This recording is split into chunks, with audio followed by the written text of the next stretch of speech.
আমি যদি নিজেকে এনসিপির বাইরে থেকে চিন্তা করি তাহলে একজন নাগরিক হিসেবে আমি অন্তত কিছু সংস্কার দেখতে চাই নির্বাচনের আগে। বাংলাদেশের মানুষ আওয়ামী লীগের বিচার না দেখে অন্য কোনো দিকে নজর দেবে না।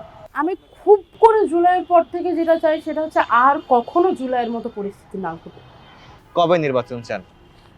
প্রথমত সরকারের 2 জন ছাত্র প্রতিনিধি উপদেষ্টা ছাড়াও আরও অনেক উপদেষ্টা রয়েছে, তো পার্সেন্টেজের হিসাব নিয়ে আসলে হিসাবটা অন্যরকম হবে।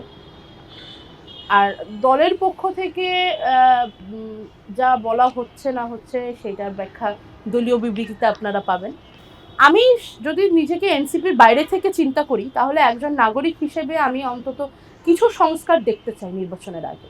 কারণ আমি অন্তত পক্ষে আমরা আওয়ামী আমলের নির্বাচনগুলোকে বলি নির্বাচন না, সবগুলোই রিগড ছিল।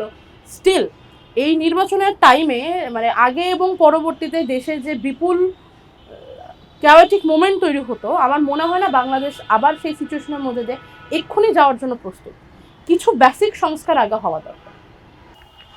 আমি সত্যিই জানি না নিষিদ্ধ কেন হচ্ছে না। হয়তো রাজনৈতিক দলগুলোর কোনো রাজনৈতিক দলের অসহযোগিতা, আমি সুনিশ্চিতভাবে বলতে পারছি না।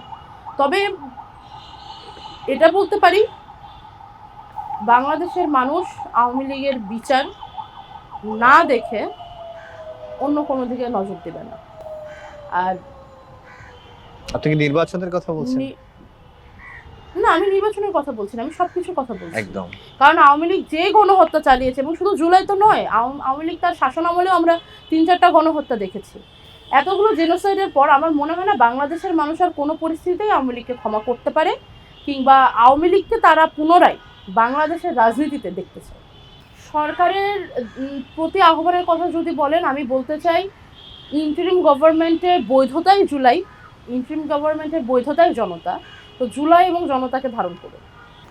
এতগুলো প্রাণ ঝরে গেল, এতগুলো রক্ত এখনো চোখের সামনে কিলবিল করে। মূলত বাংলাদেশটাকে দায়িত্ব পেলে কখনো বড় কোনো জায়গায় গেলে কোথায় দেখতে চান বা নিয়ে যেতে চান? স্বপ্নটা কি? খুব করে জুলাইয়ের পর থেকে যেটা চাই সেটা হচ্ছে আর কখনো জুলাইয়ের মতো পরিস্থিতি না ঘটে। আর কখনো মৌলিক অধিকার নিয়ে লড়াই করতে গিয়ে এতজন শহীদ না হোক, এতগুলো প্রাণ না ঝরে যায়। আমাদের অনেক শিশু শহীদ হয়েছেন জুলাইয়ে, যারা জীবনের কিছুই দেখেনি, যারা জীবনের কিছুই বোঝেনি এখন পর্যন্ত। তাদের সামনে তাদের পুরো জীবনটা পড়েছিল, তারাও এই সহিংসতার শিকার। আর কখনো এরকম কিছু না হোক।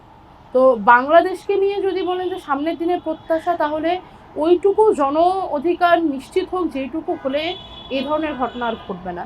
তরুণ সমাজকে জীবন হাতে করে রাস্তায় নেমে আসে।